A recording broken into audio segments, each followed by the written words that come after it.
জয়ন্ত মল্ল বৰুৱা ডাঙৰীয়া যেতিয়া বিজেপিৰ প্ৰাৰ্থী হৈছিল তেখেতৰ প্ৰাৰ্থীত্ব নোপোৱাৰ খবৰ তেখেতৰ লগতো গাদ্দাৰী কৰিছিল। গাদ্দাৰী নেতা এগৰাকী মানে নলবাৰীৰ মানুহে কেতিয়া একচেপ্ট নকৰে আৰু 4-5টা ঘৰ মাৰিবৰ কাৰণে মানে তেখেতৰ যি হেঁপাহ এই হেঁপাহৰ কাৰণে ৰকিবুল হুছেইন ডাঙৰীয়াই এই গোটেই কংগ্ৰেছটো ধ্বংস কৰি পেলাইছে। আচলতে মোৰ নেতৃত্ব বুলি ক'লে ভুল হ'ব। আচলতে মন্ত্ৰী জয়ন্ত মল্ল বৰুৱা ডাঙৰীয়াৰ অত্যন্ত কৰ্মদক্ষতা দেখি তেখেতৰ কৰ্মস্পৃহা দেখি আৰু নলবাৰী সমষ্টিৰ প্ৰতি তেখেতৰ যি দায়বদ্ধতা তেখেতে যিখিনি কাম কৰি দেখালে বা স্বাধীনতাৰ পিছত জয়ন্ত মল্ল বৰুৱা ডাঙৰীয়া এগৰাকী একমাত্ৰ বিধায়ক মন্ত্ৰী যিগৰাকীয়ে যিমানখিনি কাম কৰিছে সেইখিনি স্বাধীনতাৰ পিছত কোনেও কৰিব পৰা নাছিলে।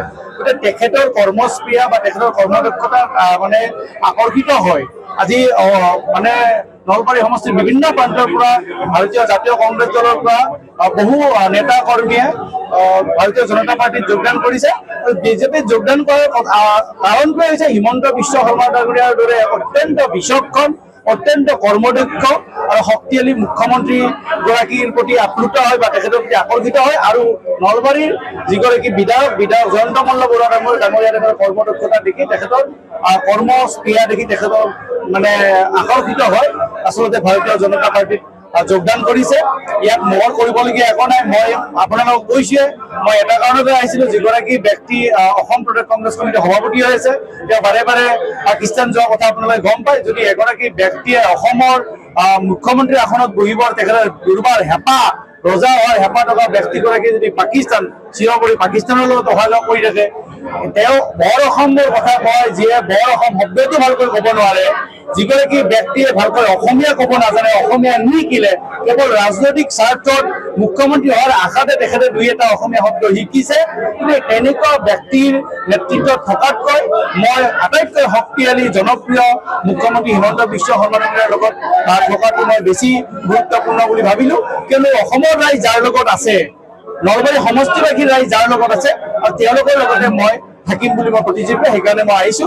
আৰু আপুনি জানে এতিয়া কংগ্ৰেছ দলৰ সভাপতি গৌৰৱ গগৈ কংগ্ৰেছ দলৰ সভাপতি হৰ্তাকৰ্তা বিধায়ক ৰকিবুল হুছেইন যি ৰকিবুল হুছেইনে ধৰক গড় হত্যা কৰি গোটেই অসমখন ধ্বংস কৰি পেলাইছিল সেই ৰকিবুল হুছেইনৰ পুত্ৰ তানজিল হুছেইনক পুনৰ মানে জিকাই মন্ত্ৰী কৰি বন মন্ত্ৰী কৰাৰ এটা হেঁপাহ আছে আৰু 4-5টা ঘৰ মাৰিবৰ কাৰণে মানে তেখেতৰ যি হেঁপাহ এই হেঁপাহৰ কাৰণে ৰকিবুল হুছেইন ডাঙৰীয়াই এই গোটেই কংগ্ৰেছটো ধ্বংস কৰি পেলাইছে। সেইকাৰণে কংগ্ৰেছ দলৰ প্ৰতিগৰাকী কৰ্মীয়ে এতিয়া কংগ্ৰেছ দলৰ পৰা ওলাই আহিব।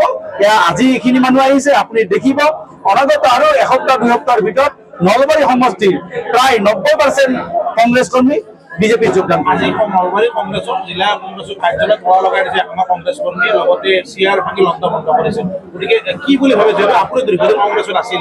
নাই চাওক এতিয়া মই ক'লে নে কংগ্ৰেছৰ যিটো ক্ষোভ কংগ্ৰেছ কৰ্মীৰ যিটো আটাইতকৈ মানে কষ্ট কৰি থকা যিবিলাকে সঁচাকৈ ভাৰতীয় জাতীয় কংগ্ৰেছ দলক ভাল পায় মনৰ পৰা ভাল পায় তেখেতসকলে মনত বহুত কষ্ট পাইছে আৰু কষ্ট পাই এই যে কষ্টৰ ক্ষোভৰ বহিঃপ্ৰকাশ ঘটিছে এয়া প্ৰথম দেখিছে। মই আপোনালোকৰ মাত্ৰ আৰু আপুনি এসপ্তাহ ৰখক এসপ্তাহৰ পিছত গোটেই কংগ্ৰেছ 90% কংগ্ৰেছ কৰ্মী নলবাৰী সমষ্টিৰ পৰা মানে ভাৰতীয় জনতা পাৰ্টিত যোগদান কৰিব।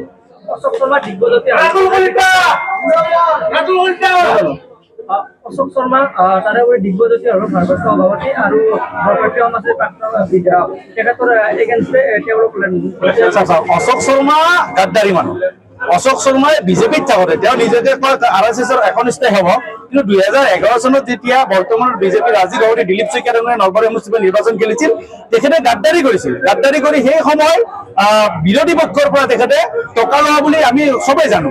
2021 চনত একে কথা তেখেতে জয়ন্ত মল্ল বৰুৱা ডাঙৰীয়া যেতিয়া বিজেপিৰ প্ৰাৰ্থী হৈছিল তেখেতৰ প্ৰাৰ্থীত্ব নোপোৱাৰ খবৰ তেখেতৰ লগতো গাদ্দাৰী কৰিছিল। গতিকে গাদ্দাৰী নেতা এগৰাকী মানে নলবাৰীৰ মানুহে কেতিয়া একচেপ্ট নকৰে আৰু কংগ্ৰেছ ভাল পোৱা ব্যক্তিয়ে কংগ্ৰেছত কষ্ট কৰা একনিষ্ঠ সেৱকে অশোক শৰ্মাক কেতিয়াও গ্ৰহণ নকৰে আৰু সেয়া আপোনালোকে দেখিছে আৰম্ভণি হৈছে। 2 দিনমান পিছত দেখিব অশোক শৰ্মাৰ কোনো মানুহ নাথাকে।